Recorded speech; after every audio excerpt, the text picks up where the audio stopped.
জ্বালানি সংকটে দেশের অর্থনীতির উপর চাপ বাড়ছে বলে জানিয়েছেন অর্থমন্ত্রী আমির খসরু মাহমুদ চৌধুরী। ব্যবসায়ীরা নিরবচ্ছিন্ন জ্বালানি সরবরাহের নিশ্চয়তা চেয়েছেন বলেও জানান তিনি। শনিবার প্রধানমন্ত্রীর কার্যালয়ে বেসরকারি খাত উন্নয়ন বিষয়ক উপদেষ্টা কাউন্সিলের প্রথম বৈঠক শেষে এইসব কথা জানান অর্থমন্ত্রী। আরও বিস্তারিত মাহি হাসানের রিপোর্টে।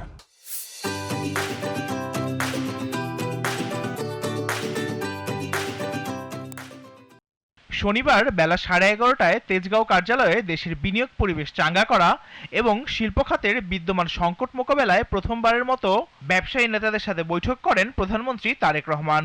এ সময় উপস্থিত ছিলেন অর্থমন্ত্রী আমির খসরু মাহমুদ চৌধুরী ও বাণিজ্যমন্ত্রী খন্দকার আব্দুল মুক্তাদির।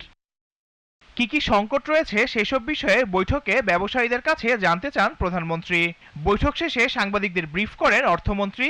জানান, বিদ্যুৎ ও জ্বালানি সংকট নিরসনে সরকারকে আরো কার্যকর উদ্যোগ নেওয়ার পরামর্শ দিয়েছেন ব্যবসায়ীরা।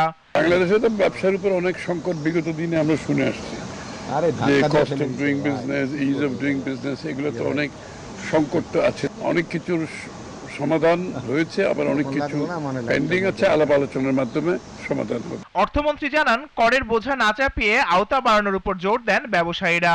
যে মিল কারখানাগুলো বন্ধ হয়ে গেছে, এগুলোকে কিভাবে চালানো যায়, সরকারি মিল কারখানা যেগুলো বন্ধ হয়েছে এগুলোকে কিভাবে আবার শুরু করা যায়।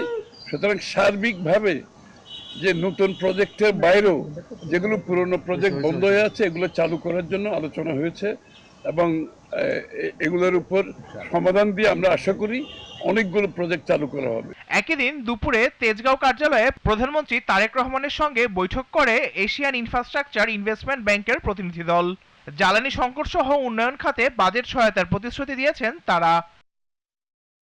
Mahi Hasan, GTV news, Dhaka.